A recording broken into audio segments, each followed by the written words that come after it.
Scientists implanted a disembodied human brain grown into a jar into a mouse's skull, and it worked.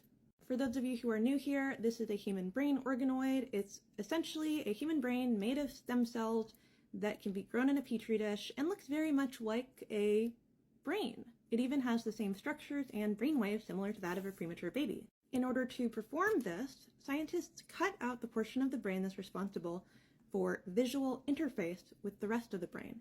We aren't entirely sure how the prespinal cortex works, but it seems to have important data recognition pathways for the rest of the brain. When they inserted the human brain organoid into the mouse's brain, it actually formed connections. It had mouse-human neural cell interfaces, and they proliferated together and vascularized together.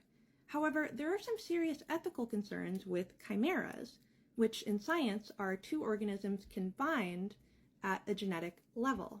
Because the brain seemed to have some amount of cognition and perhaps sentience, we don't know what's happening in the mind of the mouse and the potential mind of the brain organoid. These are all important things to consider as we move forward. The science has moved faster than the ethics here, and we don't know the consequences of our actions, but it has great potential to heal the brains of people who have traumatic brain injuries, perhaps spinal injuries, and of course strokes, where large portions of the brain die. Perhaps we could grow a new brain from your tissue and implant the structures that you need directly into your brain and vascularize them. It is really important research, but a little terrifying. Tune in for more. This is the big